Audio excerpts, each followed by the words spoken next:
ഒരു കീഴ്ക്കോടതി അല്ലെങ്കിൽ ഒരു ട്രൈബ്യൂണൽ അതിൻ്റെ അധികാരപരിധി ലംഘിക്കുമ്പോഴോ സ്വാഭാവിക നീതിക്കെതിരെ പ്രവർത്തിക്കുമ്പോഴോ അത് തടഞ്ഞുകൊണ്ട് മേൽക്കോടതി പുറപ്പെടുവിക്കുന്ന റിട്ടിൻ്റെ പേരാണ് പ്രൊഹിബിഷൻ. അതിൻ്റെ ലിറ്റററി മീനിങ് എന്താണ്? ടു ഫോർബൈഡ്, തടയുക, വിലക്കുക എന്നൊക്കെ അർത്ഥം വരുന്നത്. 358 പ്രകാരം നിരോധിക്കുന്നത് 19-ാം വകുപ്പിൽ പറയുന്ന 6 മൗലിക സ്വാതന്ത്ര്യങ്ങളാണെങ്കിൽ ബാക്കിയുള്ളതെല്ലാം നിരോധിക്കുന്നത് 359 എക്സെപ്റ്റ് ആർട്ടിക്കിൾ 20 ആൻഡ് 21.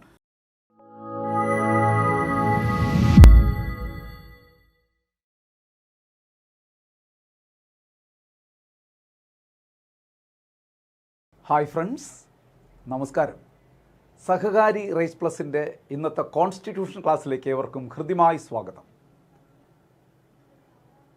പ്രശസ്ത ആംഗലേയ കവി വില്യം ഏണസ്റ്റ് ഹെൻലി ഒരിക്കൽ എഴുതി, ഞാൻ എൻ്റെ ആത്മാവിൻ്റെ നായകനാണ്, വിധിയുടെ വിധാതാവാണ്. ശരിയല്ലേ? നമ്മുടെ വിധി നിശ്ചയിക്കുന്നത് നമ്മൾ തന്നെയല്ലേ? നമ്മൾ ആരാകണം, എന്താകണം എന്നത് നമ്മുടെ മാത്രം തീരുമാനമാണ്. അതുകൊണ്ട് സുഹൃത്തുക്കളെ, തീരുമാനങ്ങൾ എടുക്കാനും എടുത്ത തീരുമാനത്തിൽ ഉറച്ചു നിൽക്കാനും നിങ്ങൾക്ക് കഴിഞ്ഞാൽ അതാണ് നിങ്ങളുടെ വിധി നിശ്ചയിക്കുന്നത്. എല്ലാവർക്കും നല്ലത് വരട്ടെ എന്ന ശുഭചിന്തയോടുകൂടി ഇന്നത്തെ ക്ലാസ് ഞാൻ ആരംഭിക്കുന്നു. ഇന്ന് നമ്മൾ ഡിസ്കസ് ചെയ്യുന്നത് ഇന്ത്യൻ ഭരണഘടനയിലെ വളരെ പ്രധാനപ്പെട്ട ഒരു കുഞ്ഞു ടോപ്പിക്കായ റിട്സിനെ കുറിച്ചുള്ള ചില ചോദ്യങ്ങളുടെ ഡിസ്കഷനാണ്. നിങ്ങൾക്കറിയാം, റിട്സ് നിങ്ങൾ പഠിച്ചിട്ടുണ്ട്. റിട്സ് എന്ന് പറയുന്നത് മൗലികാവകാശങ്ങൾ സംരക്ഷിക്കുന്നതിന് വേണ്ടി കോടതികൾ പുറപ്പെടുവിക്കുന്ന ഉത്തരവുകളാണ് റിട്ടുകളെന്ന് നമ്മൾ വിശദമായി പഠിച്ചു. 2 കോടതികൾക്കാണ് റിട്ട് പുറപ്പെടുവിക്കാൻ അധികാരമുള്ളതെന്ന് പറഞ്ഞു. സുപ്രീം കോടതിക്കും ഹൈക്കോടതിക്കും. സുപ്രീം കോടതി റിട്ട് പുറപ്പെടുവിക്കുന്നത് ഭരണഘടനയുടെ 32-ാം വകുപ്പ് പ്രകാരമാണെന്നും ഹൈക്കോടതി റിട്ട് പുറപ്പെടുവിക്കുന്നത് ഭരണഘടനയുടെ 226-ാം അനുച്ഛേദ പ്രകാരമാണെന്നും നമ്മൾ പഠിച്ചു കഴിഞ്ഞു. ഇനി ഈ റിട്ടുമായി ബന്ധപ്പെട്ട് പരീക്ഷകൾക്ക് ചോദിക്കാൻ സാധ്യതയുള്ള പ്രധാനപ്പെട്ട ചില ചോദ്യങ്ങളാണ് ഇന്ന് ഈ ക്ലാസ്സിൽ നമ്മൾ ഡിസ്കസ് ചെയ്യുന്നത്. അപ്പോൾ ആരംഭിക്കാം. നോക്കൂ, ആദ്യമായിട്ട് which article of the constitution empowers supreme court to issue writs for enforcement of fundamental rights. ശ്രദ്ധിക്കണം, 2 കോടതികൾക്ക് റിട്ട് പുറപ്പെടുവിക്കാൻ കഴിയുമെന്ന് നമ്മൾ പറഞ്ഞു, സുപ്രീം കോടതിക്കും ഹൈക്കോടതിക്കും. ഇവിടെ ചോദിച്ചിരിക്കുന്നത് വിച്ച് ആർട്ടിക്കിൾ, ഏത് ആർട്ടിക്കിൾ പ്രകാരമാണ് സുപ്രീം കോടതി റിട്ട് പുറപ്പെടുവിക്കുന്നത്? ഞാൻ ഇതിൻ്റെ ഇൻട്രൊഡക്ഷനിൽ തന്നെ പറഞ്ഞു കഴിഞ്ഞു, ആർട്ടിക്കിൾ 32 ആണ്. ആർട്ടിക്കിൾ 226 ആണെങ്കിൽ നിങ്ങൾക്കറിയാം ഹൈക്കോടതി റിട്ട് പുറപ്പെടുവിക്കുന്ന ആർട്ടിക്കിളാണ്. സിമ്പിളാണ്, നമ്മൾ പഠിച്ചു കഴിഞ്ഞതാണ്. ക്വസ്റ്റ്യനും ആൻസറും ഒക്കെ കാണാൻ പറ്റുന്നുണ്ടോ? അപ്പോൾ ഇവിടുത്തെ ആൻസർ എന്തായി വരും? ഒരു സംശയവും വേണ്ട, ഡി തന്നെയാണ് ഇവിടെ ആൻസറായി വരുന്നത്. അത് തന്നെയാണ്. സിമ്പിൾ. നെക്സ്റ്റ് ചോദ്യത്തിലേക്ക് നമുക്കൊന്ന് കടക്കാം. എന്താണ് അടുത്ത ചോദ്യം നോക്കാം. The writ which literally means we command. കണ്ടോ, നാം കൽപ്പിക്കുന്നു, നാം ആജ്ഞാപിക്കുന്നു എന്ന് അർത്ഥം വരുന്ന ഒരു ലാറ്റിൻ പദം ഏത് എന്നാണ് ഇവിടെ ചോദിക്കുന്നത്. ആ റിട്ട് ഏതാണ്? വി കമാൻഡ് എന്ന് പറയുന്നത് നിങ്ങൾക്ക് എല്ലാവർക്കും അറിയാം, മാൻഡമസ്. ഇതിനെല്ലാം ലിറ്റററി മീനിങ്സ് ഉണ്ട്. അതെല്ലാം വാക്കിൻ്റെ അർത്ഥം നിങ്ങൾക്കറിയാം. Habeas corpus, to have the body of, to have the body അല്ലെങ്കിൽ ടു പ്രൊഡ്യൂസ് ദി ബോഡി, ശരീരം ഹാജരാക്കുക. Mandamus, we command. Quo warranto, by what's authority or by what warrant എന്നൊക്കെ നമ്മൾ പഠിച്ചിട്ടുള്ളതാണ്. Certiorari, to be informed or to be certified അല്ലെങ്കിൽ സാക്ഷ്യപ്പെടുത്തുക എന്നതാണ് അതിൻ്റെ ലിറ്റററി മീനിങ്. എല്ലാം പഠിക്കണം, എല്ലാത്തിൻ്റെയും ലിറ്റററി മീനിങ് പഠിക്കണം. അപ്പോൾ ഇവിടെ ആൻസർ എന്താണ്? ബി ഓപ്ഷൻ തന്നെയാണ്, മാൻഡമസ് തന്നെയാണ് ഇവിടെ ആൻസറായി വരുന്നത്. B option. ക്ലിയർ അല്ലേ? സിമ്പിൾ അല്ലേ? അടുത്ത ചോദ്യത്തിലേക്ക് നമുക്കൊന്ന് കടന്നാലോ? അതൊരു സ്റ്റേറ്റ്മെൻറ്റ് ചോദ്യമാണ്. Consider the following statements regarding the writ jurisdiction in India. ഇന്ത്യയിലെ റിട്ട് ജൂറിസ്ഡിക്ഷൻ, റിട്ട് അധികാരവുമായി ബന്ധപ്പെട്ട സ്റ്റേറ്റ്മെൻ്റാണ് പറയുന്നത്. ആ സ്റ്റേറ്റ്മെൻ്റ് എല്ലാം ഒന്ന് വായിച്ച് നോക്കിയതിന് ശേഷം which of the statement given above is are correct. നമുക്ക് വേണ്ടത് കറക്റ്റ് ആയിട്ടുള്ള സ്റ്റേറ്റ്മെൻ്റ് ആണ് വേണ്ടത്, ഇൻകറക്റ്റ് അല്ല, കറക്റ്റ് ആണ്. നോക്കാം, നമുക്ക് റിട്ടുമായി ബന്ധപ്പെട്ട കുറച്ച് സ്റ്റേറ്റ്മെൻറ്റ്സ് ആണ് തന്നിരിക്കുന്നത്. The supreme court has wider writ power than high court. ഹൈക്കോടതിയെക്കാളും കൂടുതൽ റിട്ടധികാരമുള്ള കോടതി സുപ്രീം കോടതി എന്നാണ് ഇവിടെ പറഞ്ഞിരിക്കുന്നത്. തെറ്റാണ്. ഹൈക്കോർട്ട് ഹാസ് വൈഡർ പവർ നമ്മൾ പഠിച്ച അങ്ങനെയാണ്. കൂടുതൽ റിട്ടധികാരമുള്ളത് ഹൈക്കോടതിക്കാണ്. എന്തുകൊണ്ടാണെന്നും ഞാൻ പറഞ്ഞു. എന്തുകൊണ്ട്? ഹൈക്കോടതി റിട്ട് പുറപ്പെടുവിക്കുന്നത് മൗലികാവകാശങ്ങൾ സംരക്ഷിക്കാൻ വേണ്ടി മാത്രമല്ല, ചില ലീഗൽ റൈറ്റ്സ് എൻഫോഴ്സ് ചെയ്യാൻ കൂടിയാണ്. എന്നാൽ സുപ്രീം കോടതിക്ക് അങ്ങനെ കഴിയില്ല. Supreme court issue writ under article 32 to enforce fundamental rights only. മൗലികാവകാശങ്ങൾ സംരക്ഷിക്കുന്നതിന് വേണ്ടി മാത്രമേ റിട്ട് പുറപ്പെടുവിക്കാൻ സുപ്രീം കോടതി കഴിയുള്ളൂ. അപ്പോൾ അതിനേക്കാളും വൈഡർ പവർ, റിട്ട് പവർ ഉള്ളത് ഹൈക്കോടതിക്കാണ്. അപ്പോൾ ഈ സ്റ്റേറ്റ്മെൻറ്റ് തെറ്റാണ്. The concept of issuing writ was borrowed from Britain. ശരിയാണ്, ബ്രിട്ടനിൽ നിന്ന് തന്നെയാണ് നമ്മൾ കടം വാങ്ങിയത്. ഏത്? റിട്ട് എന്ന ആശയം. അത് പ്രാസമുണ്ടല്ലേ, റിട്ട് ബ്രിട്ടൻ. ഞാൻ പറഞ്ഞു, പ്രാസം നോക്കിയിരുന്നാൽ ഒരപകടം സംഭവിക്കും. ഈ ചോദ്യം തന്നെ വരും. The concept of issuing writ was borrowed from എന്ന് പറഞ്ഞിട്ട് ബ്രിട്ടൻ ആയിരിക്കില്ല ആൻസർ വരുന്നത്, UK എന്നായിരിക്കും, യുണൈറ്റഡ് കിങ്ഡം. നമ്മൾ പ്രാസവും തപ്പി നടക്കും, അതുകൊണ്ട് ശ്രദ്ധിക്കണം. നോക്കൂ, അപ്പോൾ ഇത് കറക്റ്റ് തന്നെയാണ്. Both the supreme court and high court have the power to issue writ. അതല്ലേ, അത് കറക്റ്റ് അല്ലേ? രണ്ട് കോടതികൾക്കും റിട്ട് പുറപ്പെടുവിക്കാനുള്ള അധികാരമുണ്ട്. അപ്പോൾ ഏതൊക്കെയാണ് കറക്റ്റ്? 2ഉം 3ഉം അല്ലേ? അപ്പോൾ ഇവിടെ ബി ഓപ്ഷൻ അല്ലേ ആൻസറായി വരുന്നത്? Correct, B option. 2 and 3 സിമ്പിളാണ്, സ്റ്റേറ്റ്മെൻ്റ് ആണ്, നന്നായി മനസ്സിലാക്കി പോവുക. അടുത്ത ചോദ്യം എന്താണ് നമുക്കൊന്ന് ഇതിൻ്റെ എക്സ്പ്ലനേഷനാണ് പറഞ്ഞിരിക്കുന്നത്. Statement 1 is incorrect. അതെ, അത് നമ്മൾ നേരത്തെ പറഞ്ഞ ഒരെണ്ണം തെറ്റ് എന്ന് പറഞ്ഞിരിക്കുന്നത് വിവരിച്ചിരുന്നേ ഉള്ളൂ, വേറെ കാര്യമൊന്നുമില്ല. അടുത്ത ചോദ്യം നോക്കുക. If a lower court or a tribunal is acting beyond its jurisdiction, which writ can higher court issue to stop it. നോക്കൂ, if a lower court or tribunal is acting beyond its jurisdiction, നമ്മൾ പഠിച്ചിട്ടുണ്ട്. ഒരു കോടതി, അതിൻ്റെ കീഴ്ക്കോടതി അതിൻ്റെ അധികാരപരിധി ലംഘിക്കുകയാണ് എങ്കിൽ അത് തടഞ്ഞുകൊണ്ട് മേൽക്കോടതി പുറപ്പെടുവിക്കുന്ന റിട്ട് എന്താണ് നമ്മൾ പഠിച്ചിട്ടുണ്ട്. Which writ can higher court issue to stop it. തീർച്ചയായിട്ടും അത് തന്നെയാണ്, പ്രൊഹിബിഷൻ റിട്ടാണ്. നമ്മൾ പറഞ്ഞിട്ടുണ്ട്, prohibition writ is a writ issued by higher court അല്ലെങ്കിൽ superior court to subordinate court to stop all proceedings relating to a particular case on the ground of overstepping the jurisdiction by lower court or acting against natural justice. ഒരു കീഴ്ക്കോടതി അല്ലെങ്കിൽ ഒരു tribunal അതിൻ്റെ അധികാരപരിധി ലംഘിക്കുമ്പോഴോ സ്വാഭാവിക നീതിക്കെതിരെ പ്രവർത്തിക്കുമ്പോഴോ അത് തടഞ്ഞുകൊണ്ട് മേൽക്കോടതി പുറപ്പെടുവിക്കുന്ന റിട്ടിൻ്റെ പേരാണ് prohibition. അതിൻ്റെ literary meaning എന്താണ്?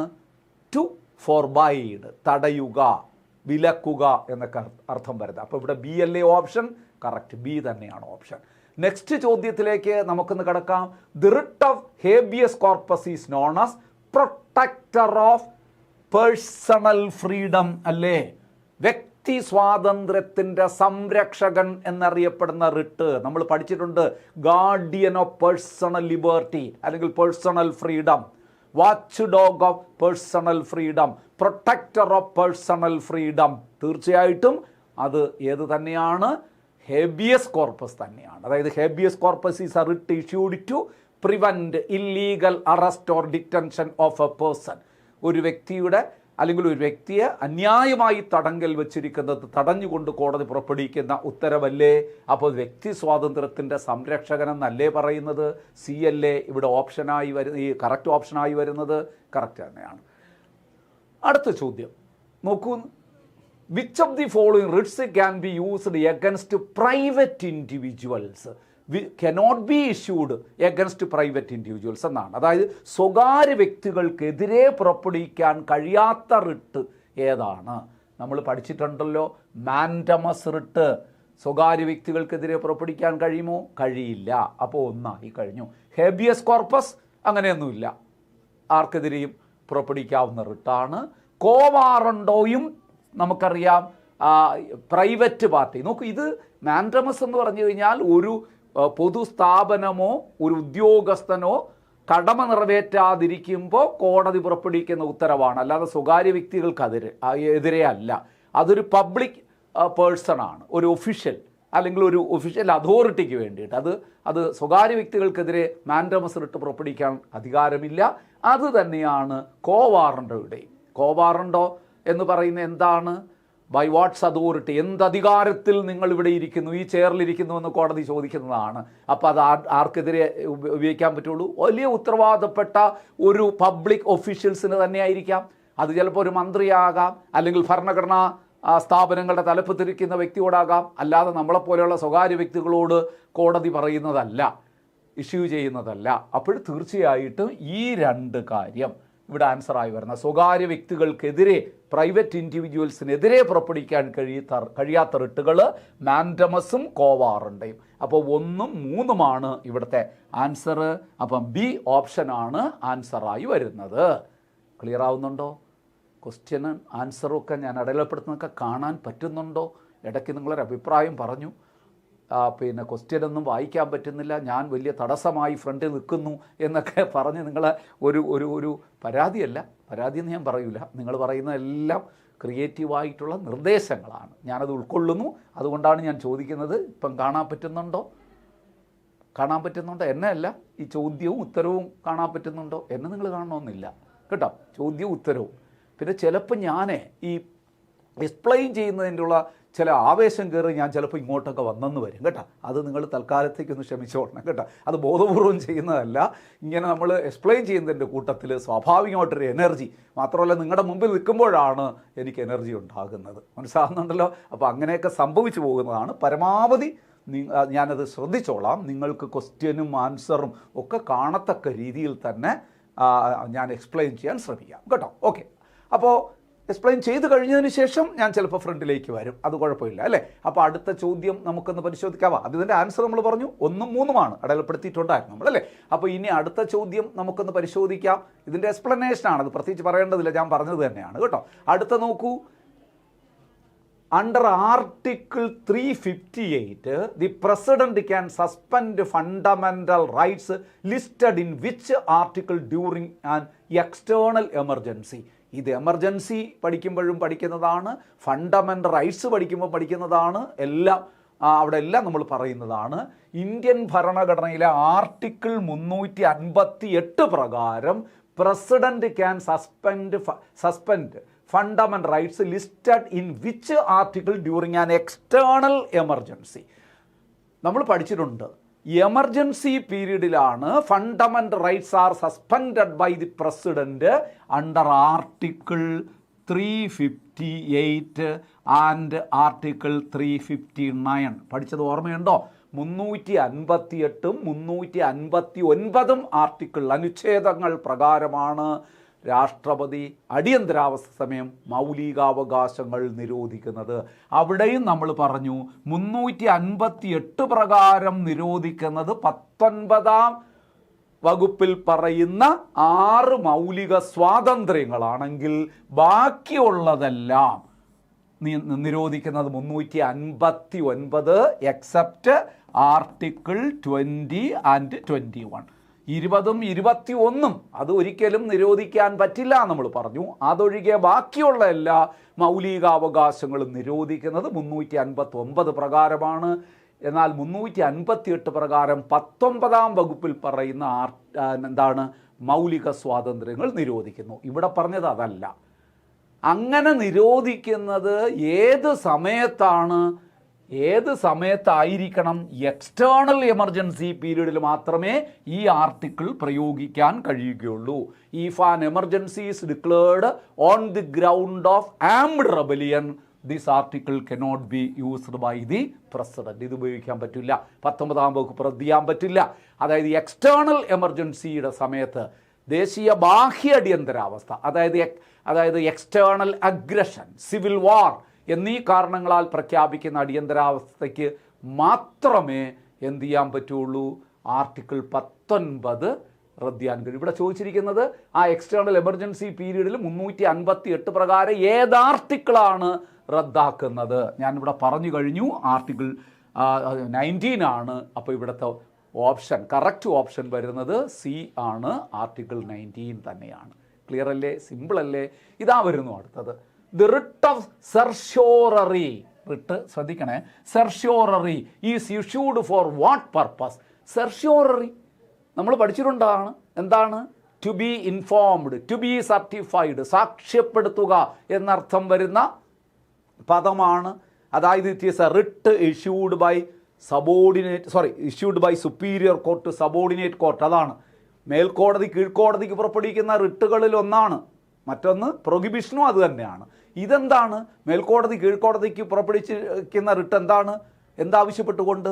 To transfer a case from subordinate court to superior court. കീഴ്ക്കോടതിയിൽ നിന്നൊരു കേസ് മേൽക്കോടതിയിലേക്ക് മാറ്റാനായി പുറപ്പെടുവിക്കുന്ന റിട്ടിൻ്റെ പേരാണ് സെർഷ്യോററി എന്നറിയാം. അപ്പോൾ അത് എന്തിനു വേണ്ടി ഉപയോഗിക്കുന്നു പറഞ്ഞാൽ, ഞാൻ ഈ പറഞ്ഞ കാര്യം തന്നെയാണ് എവിടെ പറഞ്ഞിട്ടുണ്ട്. Command public official to perform their duty. അത് മാൻഡമസ് റിട്ടാണ്, നമുക്കറിയാം. To produce body of detained person, അത് ഹേബിയസ് കോർപ്പസ് ആണ്, നമ്മൾ പഠിച്ചതല്ലാണ്. To transfer a case from a subordinate court to superior court, ഇതാ കിട്ടിയ answer. To forbid a court from exceeding its jurisdiction, അത് പ്രൊഹിബിഷൻ റിട്ടാണ്. നോക്കൂ, അപ്പോൾ എല്ലാം ഒന്ന് മനസ്സിലാക്കി പോവുക. ഇതെന്താണ്? ഇത് മാൻഡമസ് ആണ്, ഇത് ഹേബിയസ് കോർപ്പസ് ആണ്, ഇത് പ്രൊഹിബിഷനാണ്. നമ്മുടെ ഉത്തരം ദാ കിടക്കുന്നു. To transfer a case from subordinate court to superior court, അതാണ് സെർഷ്യോററി. അപ്പോൾ ഇവിടെ ആൻസർ എന്താണ് വരുന്നത്? സി ഓപ്ഷൻ ആണ് വരുന്നത്. To transfer a case from subordinate court to superior court എന്ന് പറയുന്നതാണ്. അടുത്തതാവുന്നു ഒരു പ്രസ്താവന ചോദ്യം, സ്റ്റേറ്റ്മെൻറ്റ് രീതിയിൽ ഉള്ള ചോദ്യം. Consider the following statements. ശ്രദ്ധിക്കണം, ഇനി പറയുന്ന സ്റ്റേറ്റ്മെൻ്റ് എല്ലാം കൺസിഡർ ചെയ്തിട്ട് which of the statement given above is or are correct, ഏതാണ് അല്ലെങ്കിൽ ഏതൊക്കെയാണ് ശരി പ്രസ്താവന. നമുക്ക് വേണ്ടത് ശരി പ്രസ്താവനയാണ്, കറക്റ്റ്, മനസ്സിലിട്ടുകൊള്ളുക. അങ്ങനെയാണെങ്കിൽ കൺസിഡർ ദി ഫോളോയിങ് സ്റ്റേറ്റ്മെൻറ്റ്സ്. ശ്രദ്ധിക്കാം. The writ of habeas corpus originated in Latin and first appeared in Magna Carta. വളരെ കറക്റ്റ് ആയിട്ടുള്ള പോയിന്റ് അല്ലേ? The idea of habeas corpus writ is first appeared in Magna Carta, the first document in the world which gives freedom and liberty എന്നൊക്കെ പറഞ്ഞ് നമ്മൾ പഠിച്ച മനുഷ്യന് അവകാശങ്ങൾ നൽകിക്കൊണ്ടുള്ള ലോകത്തിലെ ആദ്യത്തെ ഉടമ്പടിയുടെ പേരാണ് മാഗ്ന കാർട്ട. ആ മാഗ്ന കാർട്ട അതിലാണ് ശരിക്ക് ഹേബിയസ് കോർപ്പസ് എന്ന ആശയം ആദ്യമായി പ്രത്യക്ഷപ്പെട്ടതെന്നാണ് പറയുന്നത്. അബ്സല്യൂട്ട്ലി റൈറ്റ്, അത് തന്നെയാണ്. രണ്ടാമത്തെ നോക്കാം. The writ of mandamus can be issued against government body. ആണല്ലോ, ഗവൺമെൻറ് ബോഡീസിനോ ഗവൺമെൻറ് ഒഫീഷ്യൽസിനെതിരെയോ മാത്രമാണ് ഇത് ഇഷ്യൂ ചെയ്യാൻ കഴിയുന്നത്, പ്രൈവറ്റ് പാർട്ടിക്കെതിരെ അല്ല. അപ്പോൾ ഇതും കറക്റ്റാണ്. The writ of quo warranto literally means to be certified. തെറ്റല്ലേ? ടു ബി സർട്ടിഫൈഡ് എന്ന് പറയുന്നത് സെർഷ്യോററിയുടെ ലിറ്റററി മീനിങ് അല്ലേ? കോവാറണ്ടയുടെ ലിറ്റററി മീനിങ് എന്താണ്? അത് നമ്മൾ പഠിച്ചിട്ടുണ്ട്. By what authority. ഓർമ്മയുണ്ടോ? ബൈ വാട്ട് അതോറിറ്റി, എന്തധികാരത്താൽ എന്നാണ് ഇതിൽ വരുന്നത്. അപ്പോൾ ഇത് തെറ്റാണ്, നമുക്ക് ശരിയാണ് വേണ്ടത്. അപ്പോൾ 1ഉം 2ഉം എന്ന് പറയുന്ന ഓപ്ഷൻ എ ആണ് ഇവിടെ കറക്റ്റായിട്ട് വരുന്നത്. 1ഉം 2ഉം. സിമ്പിളല്ലേ? പഠിച്ചു വയ്ക്കണം. സിമ്പിളാണെങ്കിലും പ്രധാനപ്പെട്ട ചോദ്യങ്ങളാണ് ഇത്. നിങ്ങൾ ഇത്രയും ചോദ്യങ്ങൾ നമ്മൾ പഠിച്ചു കഴിഞ്ഞാൽ നിങ്ങൾ റിട്ടിൽ നിങ്ങൾക്ക് 1 മാർക്ക് പോലും മിസ്സാവില്ല. ഞാൻ തരുന്ന വാക്കാണത്. പക്ഷെ പഠിക്കണം, പഠിച്ചു വയ്ക്കണം. കാരണം എല്ലാം നമ്മൾ വിശകലനം ചെയ്യുകയാണ് ഒരു 10-30 ചോദ്യങ്ങളിലൂടെ നമ്മൾ പഠിച്ച പോയിന്റുകൾ. ഈ എക്സ്പ്ലനേഷൻ ഒന്ന് വായിച്ചു പോയത് ഇപ്പം ഞാൻ പറഞ്ഞത് തന്നെയാണ്, അതിനകത്ത് പ്രത്യേകിച്ച് എക്സ്പ്ലെയിൻ ചെയ്യാനൊന്നുമില്ല. നോക്കൂ, which constitutional authorities responsible for suspending fundamental rights during national emergency. ദേശീയ അടിയന്തരാവസ്ഥ സമയത്ത് മൗലികാവകാശങ്ങൾ നിരോധിക്കാനുള്ള അവകാശമാർക്കാണ്. അമെൻമെൻറ്റ് അതോറിറ്റി ഓഫ് കോൺസ്റ്റിറ്റ്യൂഷൻ എന്ന് വെച്ചാൽ അത് പാർലമെൻ്റ് എന്ന് നിങ്ങൾ പറയണം. പക്ഷേ ഇവിടെ പറയുന്ന അടിയന്തരാവസ്ഥ സമയത്ത് മൗലികാവകാശങ്ങൾ റദ്ദ് ചെയ്യാനുള്ള അധികാരം നമ്മൾ പറഞ്ഞു പ്രസിഡൻറ്റിനാണ്. ആ ആർട്ടിക്കിൾ നമ്മൾ പറഞ്ഞു 358 പ്രകാരവും ആർട്ടിക്കിൾ 359 പ്രകാരവും അത് രാഷ്ട്രപതിയുടെ അധികാരത്തിൽപ്പെട്ടതാണ്. Suspension of fundamental rights. President ആണ് ഉത്തരം. D option correct. ഓക്കെ അല്ലേ?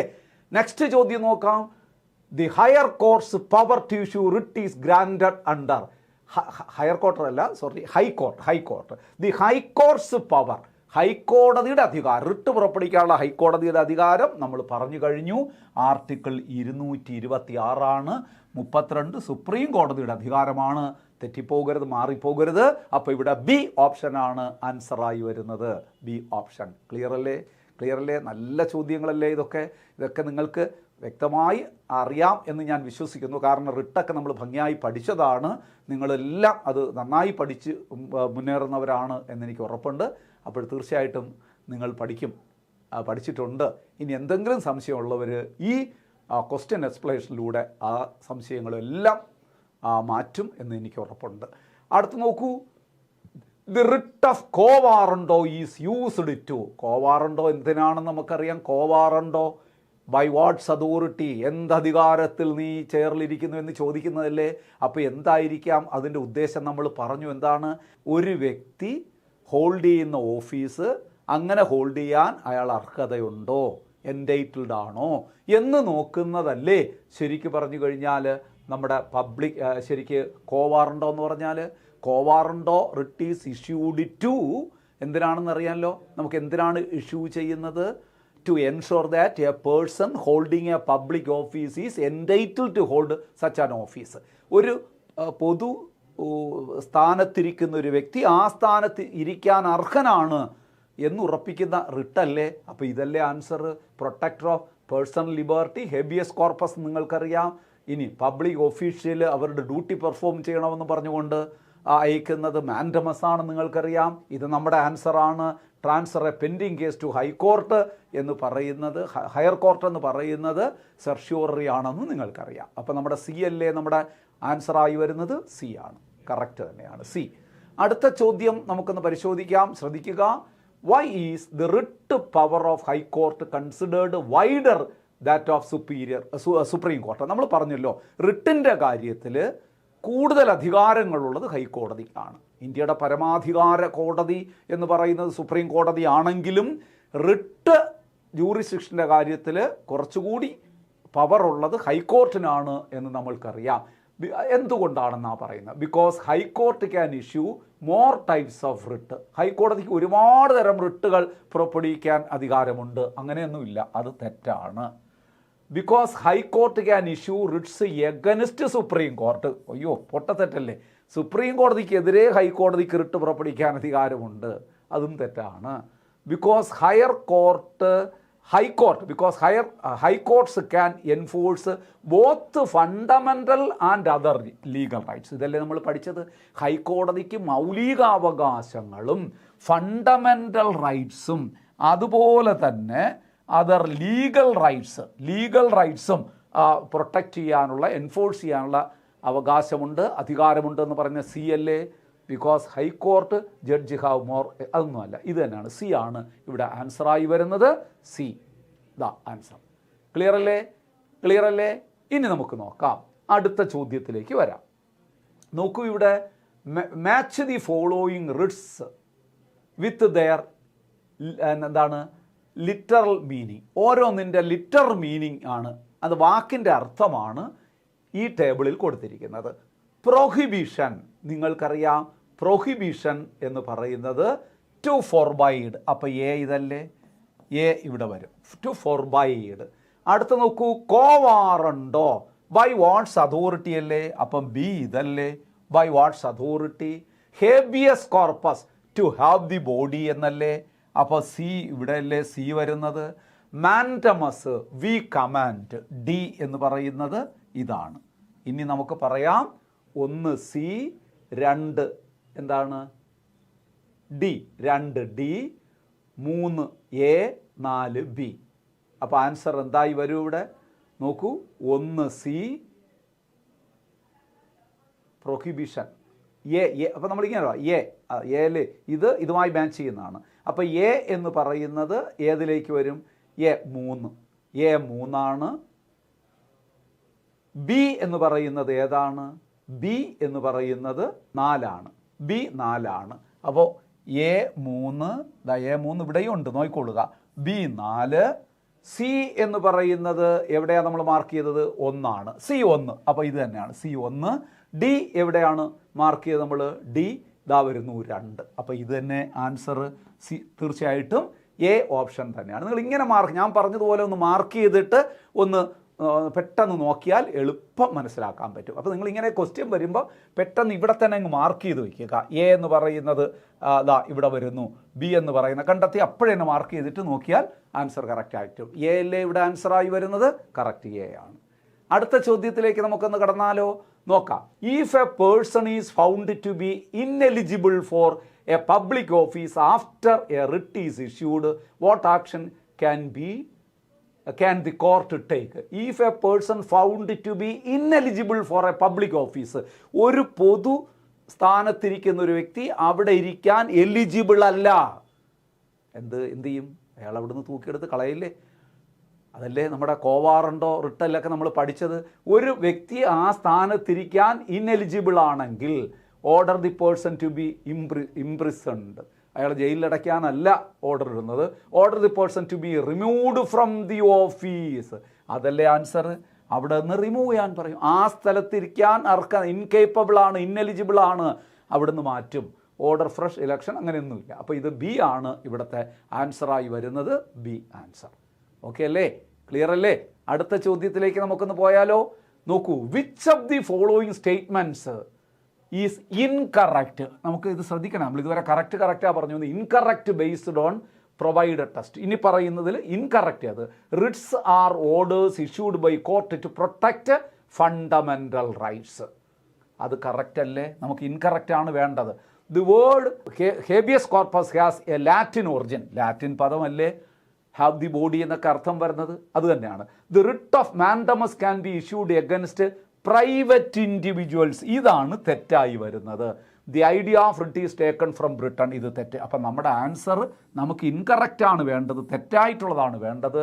അപ്പോൾ C option. The writ of mandamus can be issued against public authority എന്നാണ് നമ്മൾ പഠിച്ചത്. പബ്ലിക് ഒഫീഷ്യൽ അല്ലാതെ പ്രൈവറ്റ് വ്യക്തിക്കല്ല. അപ്പോൾ സി ആണ് ഇവിടെ ആൻസറായി വരുന്നത്. കറക്റ്റാണ് സി. ഓക്കെ അല്ലേ? കാണാൻ പറ്റുന്നുണ്ടല്ലോ ക്വസ്റ്റ്യൻസൊക്കെ, ആൻസറും ഒക്കെ കാണാൻ പറ്റുന്നുണ്ടല്ലോ ഞാൻ മാർക്ക് ചെയ്തത്. Then the writ that literally means to be certified. Certiorari അല്ലേ? ടു ബി സർട്ടിഫൈഡ്, സാക്ഷ്യപ്പെടുത്തുക. നമ്മൾ ഒരുപാട് തവണ പറഞ്ഞതാണ്. അപ്പോൾ ഇതൊക്കെ ഒന്ന് പറഞ്ഞു പോയാൽ നന്നായിരിക്കും. പ്രൊഹിബിഷൻ ടു ഫോർബൈഡ് അല്ലെ ടു റിസ്ട്രൈൻ, തടയുക, വിലക്കുക. ഇത് to be certified, to be informed എന്നോ ടു ബി സർട്ടിഫൈഡ് എന്നോ ഒക്കെ നമുക്ക് പറയാം. Quo warranto by what's authority or by what warrant എന്നൊക്കെ പറയുന്നതാണ്. മാൻഡമസ് വി കമാൻഡ്, ഇതൊക്കെയാണ് എൻ്റെ ലിറ്റററി മീനിങ്. എല്ലാം ഒന്ന് ഓർക്കുക. നമ്മൾ ഓരോന്ന് പഠിക്കുമ്പോൾ അടുത്തതിൻ്റെ കൂടെ കാര്യങ്ങളൊന്ന് ഓർത്ത് പോയാൽ നല്ലതായിരിക്കും. ഇതാ വരുന്നു ഒരു statement question. Consider the following situations A person. എന്നിട്ട് എന്ത് ചെയ്യണമെന്നാണ് പറയണം? അവസാനം ക്വസ്റ്റ്യനും കൂടെ നോക്കണം. കൺസിഡർ ചെയ്തിട്ട് കൺസിഡർ ചെയ്യാനേ പറയുന്നുള്ളൂ. Which writs would be appear,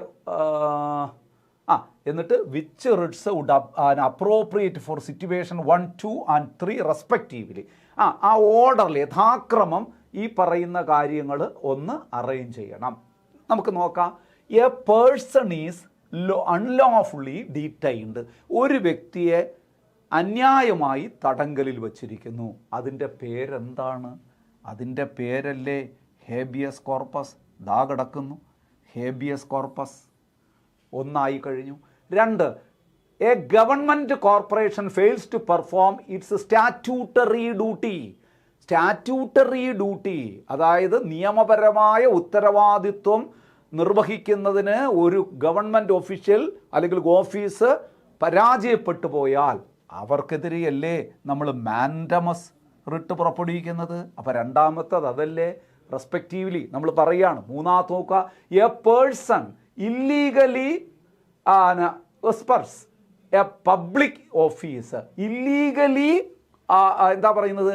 നിയമവിരുദ്ധമായി ഒരു വ്യക്തി ഒരു സ്ഥാനം വഹിക്കുന്നു. അതെന്താണ്? അത് അങ്ങനെയുള്ള വ്യക്തിയെ നീക്കം ചെയ്യുന്നതിൻ്റെ പേരെന്താണ്? കോവാറണ്ടോ റിട്ടല്ലേ? അപ്പോൾ a person illegally usurps a public office, തീർച്ചയായിട്ടും അതെന്താണ്? കോവാറുണ്ടോ? അപ്പോൾ ആൻസർ ബി ഓപ്ഷൻ അല്ലേ ഇവിടെ ആൻസറായി വരുന്നത്? തീർച്ചയായിട്ടും ബി ഓപ്ഷൻ തന്നെയാണ്. സിമ്പിളാണ്. റെസ്പെക്റ്റീവ്ലി ഒന്ന് നോക്കി എല്ലാം ഇങ്ങനെ ഒന്ന് മാർക്ക് ചെയ്ത് പോയാൽ മതി, മാർക്ക് ചെയ്ത് പോയത്. അപ്പം ചിലപ്പം വേറെ തിരിഞ്ഞും മറിഞ്ഞുമൊക്കെ വരുമെങ്കിൽ അടുത്തത് നമുക്ക് 2 പ്രാവശ്യം വായിക്കുമ്പോൾ അത് ക്ലിയർ ആയിട്ട് കിട്ടും. അപ്പോൾ സുഹൃത്തുക്കളെ, റിട്ടുമായി ബന്ധപ്പെട്ട വളരെ വളരെ പ്രധാനപ്പെട്ട കുറച്ച് ചോദ്യങ്ങൾ, ചിലതൊക്കെ ഒത്തിരി കൺഫ്യൂഷൻ ഉണ്ടാക്കുന്നതാണ്. അത് നിങ്ങൾക്ക് ബോധ്യപ്പെട്ടിട്ടുണ്ടാകും. അതുകൊണ്ട് നന്നായിട്ട് വായിച്ച് മനസ്സിലാക്കുക, നല്ല താല്പര്യത്തോടു കൂടി തന്നെ പഠിക്കുക. ഒരുപാട് വിജയങ്ങൾ ഉണ്ടാകട്ടെ. സഹകാരി റൈസ് പ്ലസിൻ്റെ ക്ലാസ്സുകൾ നിങ്ങൾക്ക് കൂടുതൽ ഫലവത്തായി മാറട്ടെ എന്ന ആശംസയോടുകൂടി മറ്റൊരു ക്ലാസ്സിൽ നമുക്ക് വീണ്ടും കാണാം എന്ന ശുഭപ്രതീക്ഷയോടുകൂടി ഇന്നത്തെ ക്ലാസ് അങ്ങോട്ട് വൈൻഡപ്പ് ചെയ്യുന്നു. Thank you so much. Good bye.